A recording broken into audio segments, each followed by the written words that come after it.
Welcome to the Ed Leader's Edge podcast, where we interview innovators and thought leaders in the field of education who are helping students thrive. I'm your host, Ed Madison. I'm a professor and researcher at the University of Oregon, an educational consultant, and serve as executive director of the Journalistic Learning Initiative, a nonprofit organization that empowers elementary, middle, and high school students to discover their voice, improve academic outcomes, and become self-directed learners through project-based storytelling. Welcome to our program. Dr. Teresa Hill is an educational leader with more than 25 years of experience working with students, educators, and other leaders. She's served as the superintendent in South Holland, Illinois since 2012. Hill started her career teaching a kindergarten class of 31 students in an urban school, and she has served as assistant principal, as assistant superintendent for curriculum and instruction, and other roles. She's the author of the Instructional Leader's Guide to Closing Achievement Gaps: 5 Keys for Improving Student Outcomes. Welcome, Dr. Hill. Thank you for having me. You know, I was reading up on your book, and I understand that it's your belief that this conversation about the achievement gap hasn't really included teachers and practitioners. Tell me what you mean by that. Well, what I have seen a lot of is a lot of research that's focused on why the achievement gap exists, or how hard it is to eliminate achievement gaps. We've seen a lot of work done in this area from economists, sociologists, politicians, and others that have a reason to care deeply about the achievement gap, but it really has not involved a lot of those people that are the day-to-day practitioners, the people that are in the classrooms and in the schools on a daily basis. And so I felt as though at this time, it's really important that we engage educators in this discussion of what do we actually do about the achievement gap? What are the things that we need to put in place, and how do we go about doing that? Because when we have those larger discussions, we often don't get around to having the discussion about what do we do specifically in each school and each classroom to impact the achievement gap. So let's talk about the specifics. What do you find works? And when you're working with teachers or administrators in your district, what do you find that actually does work, that's actually practical?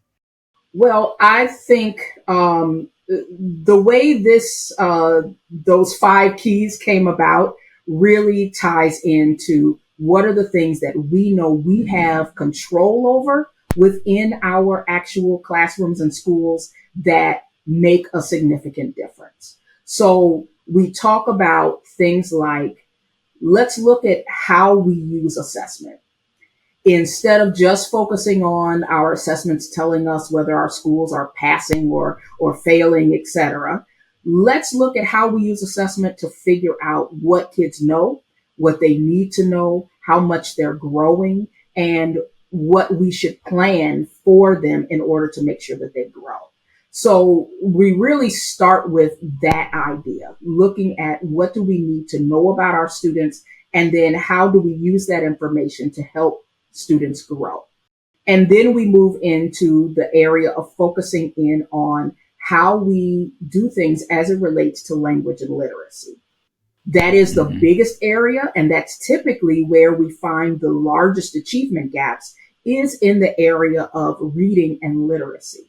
So really looking at then what do we do in our reading, literacy, and language instruction in our schools, and how do we ensure that students are getting the basic things that they need. One of the things that I have found in my work is that sometimes we think that, we did that one set of professional development series, or we did that one program or one activity in that one year. And, so we've addressed the things that we needed to address. But the reality is that may have been a good thing and it may have worked for that year. But what we have to look at is every new group that comes through our schools, every new group that comes to our classroom, we have to look at what their particular needs are. And so we don't get to say, we did that and now we're done. Every year, every month, every part of the school year, we're doing these same things over and over again. And so building in how we use assessment, how we focus in on language and literacy, what are the experiences that we're building in and giving to all of our children? How do we provide them with the practice that they need in order to learn the skills that they have to have? And how do we make sure that they take it all in and it doesn't just become, oh, I did this activity today, but that I actually learned it and compiled that knowledge with all of the other things I'm learning. Mm-hmm. And this ties in really well with the work that we do with the Journalistic Learning Initiative, which is really focusing on tapping into kids' intrinsic interests. So what are the things that they come to school curious about as a way to engage them in learning? We have students in groups of 4 do projects where they identify a community concern. So if it's middle schoolers, it's often like things like animal cruelty or veterans' rights, and older students get interested in all kinds of other topics. But they get to reach out, identify an expert, interview that expert, write, edit, and then publish. And the publishing piece we find is so important because that's where they realize that they have an audience, an authentic audience that's not just their teacher. And so they tend to bring sort of their A game to it, in that sense. And I think also in the area of literacy, language and literacy is giving them opportunities to present their ideas, to speak, to present, understand what a PowerPoint is, and how to talk to an audience, how to listen and respond. These are things that are sometimes we call soft skills, but they're becoming essential skills, I think, at this point in our, as we get kids ready for college and careers, Yeah. I'm sure you would agree.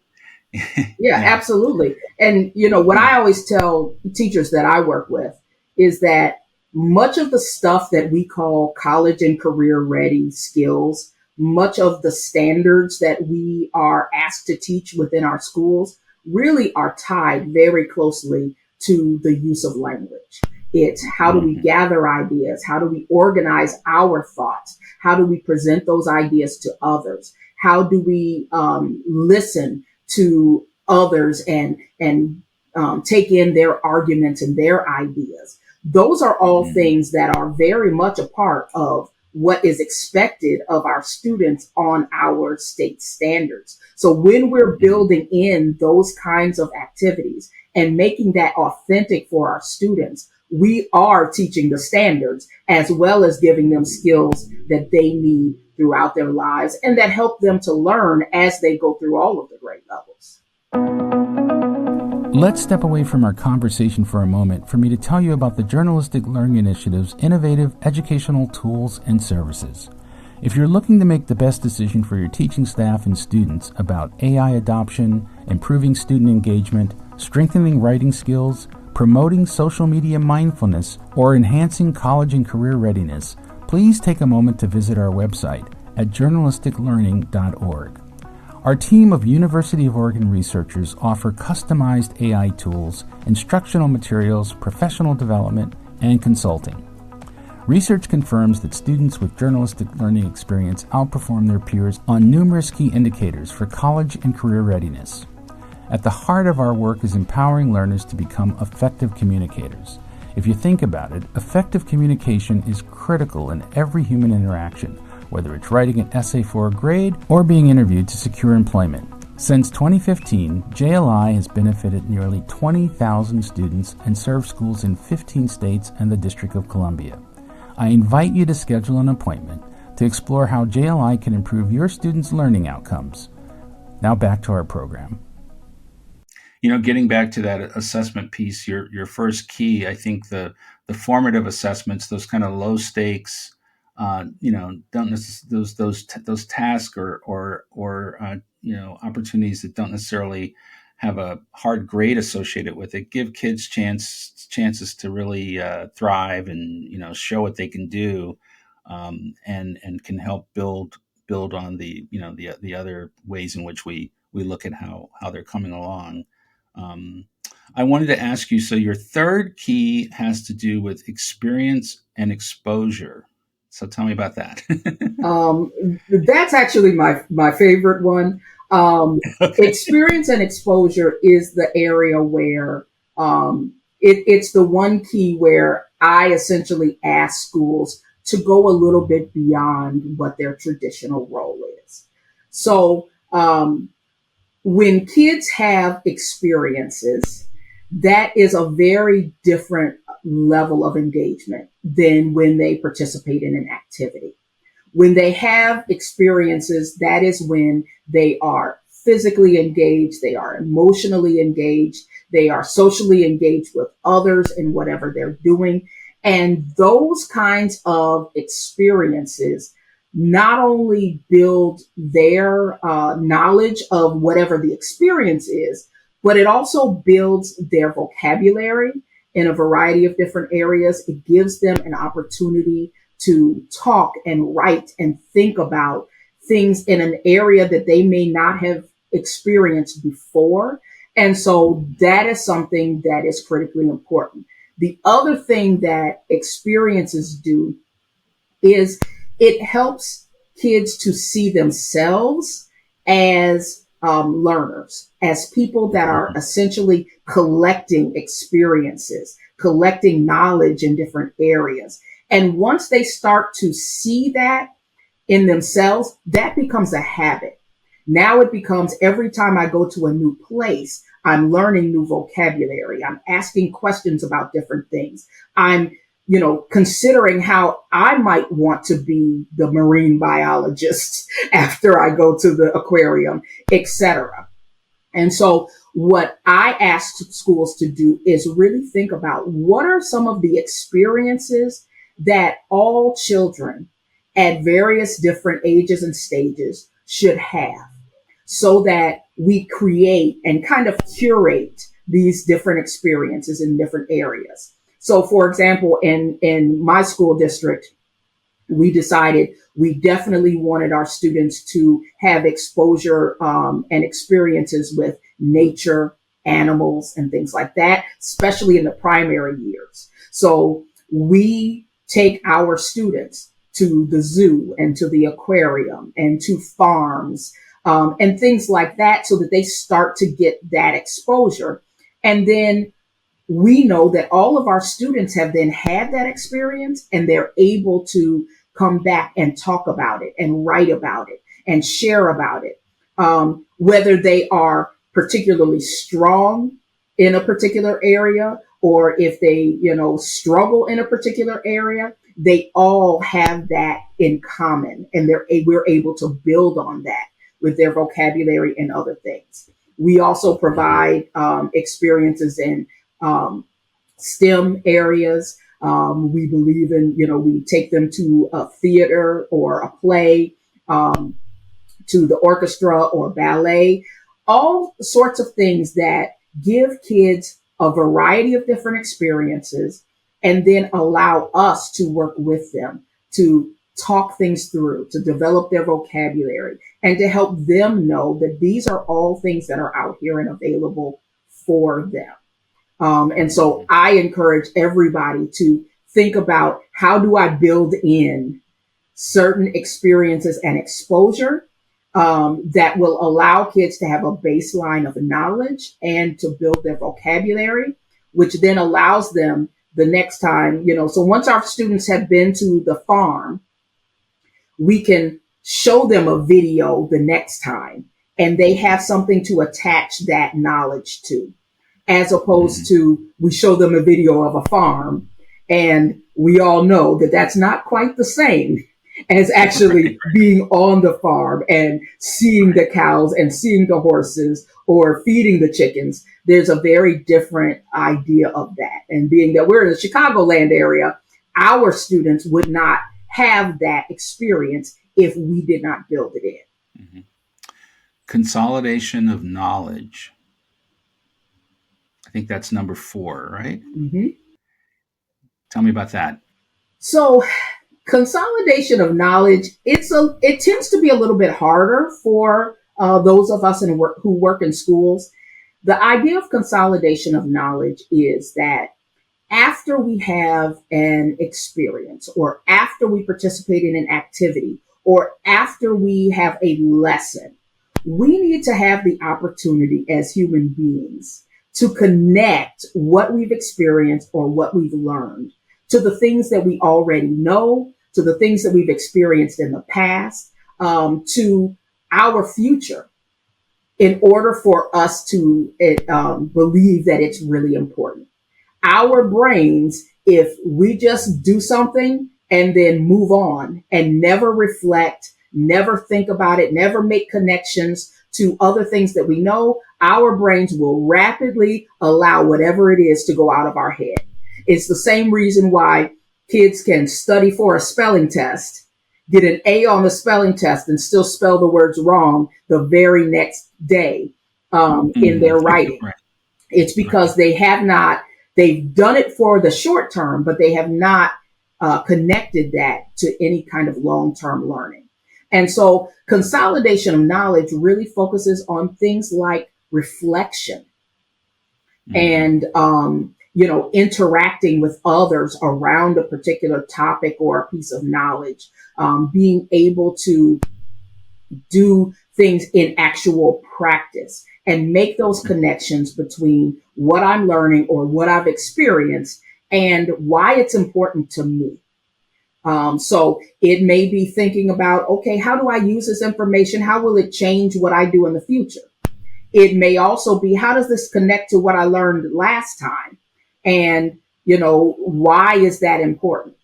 That consolidation of knowledge often, quite honestly, in schools only takes place for those students that we consider to be gifted, or those students that, do really well and finish first. And so they're often given that opportunity. Okay, I want you to reflect on this, or write about this, or, do a project about this. But many times those students that, may struggle or may be right at grade level don't get those opportunities because we don't build it in, and we run out of time before they get an opportunity to actually think things through or reflect or interact about a certain topic. So that consolidation of knowledge really reflecting helps them to see their relevancy, right? It helps them connect it to what's relevant about what they're learning. It sort of brings it full circle. Absolutely. Yeah. It's what makes the difference between what they remember long term and what becomes part of their body of knowledge, and what they forget as soon as the test is done. Yeah. And I believe the fifth and final key is perfect practice. Yes. Perfect practice really comes down to the idea that the skills that we teach students, in order for them to really become masterful at those skills, they need an opportunity to practice. And the idea of perfect practice is really based on the idea that practice does not make perfect. Practice makes permanent. So the things that we've practiced, that's the way we're going to do it. So if I practice it wrong, then practice is not going to make perfect. And so it's really focusing in on, how do we make sure that we build in opportunities for practice into our teaching? And then for students that may be struggling in a particular area or need intervention, how do we build in the specific kinds of perfect practice to help them build those skills, even while they have to be able to move forward with what they're doing in the classroom? Terrific. And so your book is published by ASCD, I believe. Yes, correct? It is. Okay. And how do people also maybe find you if they want to get in touch with you through the internet or email? Or Yep. The easiest way is to find me on LinkedIn. It's at TD Hill, EDD. On LinkedIn. That is the easiest way to get me. They can also email me at tdhilledd@yahoo.com. Terrific, Dr. Hill. Thank you. This has been a real pleasure. Thank you so much. Thank you for having me. The Ed Leader's Edge podcast is produced by the Journalistic Learning Initiative. Please check out our latest books, Language Arts in Action from W.W. Norton Publishing, and Raising Empowered Learners from Rauman and Littlefield. For more information about our work, please visit journalisticlearning.org or edleaderedge.org. Thanks for listening.